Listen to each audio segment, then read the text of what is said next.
kami lakukan hari ini adalah aksi damai, aksi untuk berpendapat di muka umum. Lihat kamera, roll terus, kawan-kawan, silakan diliput.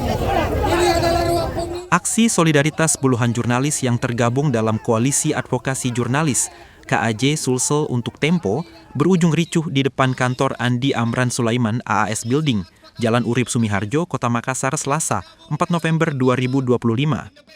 Aksi puluhan jurnalis dari berbagai media televisi, online dan cetak di Makassar ini awalnya berjalan kondusif dan damai.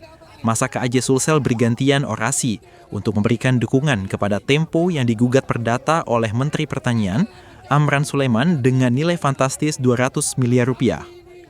Namun saat masa KAJ Sulsel hendak memasang karangan bunga dengan ukuran 3 x 3 meter itu, bertuliskan, Amran Sulaiman, kamu jahat sama jurnalis. Tiba-tiba datang sejumlah orang yang keluar dari kantor AS Building mengatasnamakan Aliansi Mahasiswa dan Petani Bersatu Sulsel, lalu mengintimidasi para jurnalis.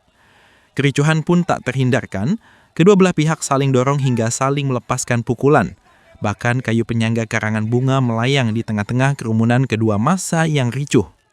Pantauan IDN Times di lokasi, pihak kepolisian yang mengawal jalannya aksi dan dibantu beberapa perwakilan dari KAJ Sulsel dan security AAS Building langsung melerai kedua massa agar menghentikan kericuhan itu.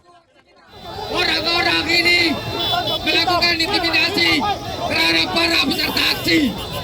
Ingat, kawan-kawan, apa yang kami lakukan hari ini adalah aksi damai, aksi untuk berpendapat di muka umum. Koordinator aksi dari KAJ Sulsel, Syahrul Ramdan, mengatakan bahwa unjuk rasa bersama pers mahasiswa dan individu ini untuk melawan upaya pembungkaman kebebasan pers dan berdemokrasi melalui karya jurnalistik yang telah ditulis oleh Tempo. Menurutnya, ketika jurnalis hanya diam dan tidak merespons gugatan Mentan Amran kepada Tempo, maka celah lain akan terbuka dan pejabat akan melakukan hal yang sama terhadap jurnalis yang kritis. Tak hanya tindakan represif, Arul mengungkapkan beberapa massa KAJ Sulsel juga dipukul saat menggelar aksi solidaritas untuk Tempo. Gugatan perdata kepada Tempo yang dilakukan Mentan Amran itu bermula dari poster berita edisi 16 Mei 2025 berjudul Poles-Poles Beras Busuk. Poster ini menjadi pengantar ke dalam artikel Resiko Bulog setelah cetak rekor cadangan beras sepanjang sejarah. Menurut KAJ Sulsel, tindakan Mentan Amran yang meminta ganti rugi sebesar 200 miliar rupiah kepada Tempo dinilai melanggar mekanisme yang diatur dalam Undang-Undang Nomor 40 Tahun 1999 tentang pers.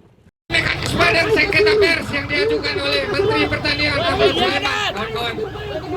Persoalannya adalah ketika sengketa pers yang sudah dijalankan oleh Adapun KAJ Sulawesi Selatan bersama para jurnalis, organisasi pers dan masyarakat sipil menyatakan sikap sebagai berikut. 1. Bersolidaritas mendukung Tempo dan seluruh media yang menjalankan fungsi kontrol sosial. 2. Menolak segala bentuk intimidasi dan kriminalisasi terhadap jurnalis. 3. Mendesak pemerintah dan aparat penegak hukum untuk menghormati mekanisme penyelesaian sengketa pers melalui Dewan Pers. 4. Menuntut segala upaya hukum yang mengancam kemerdekaan pers di Indonesia. kamera, roll terus, kawan-kawan, silakan diliput. Ini adalah ruang publik.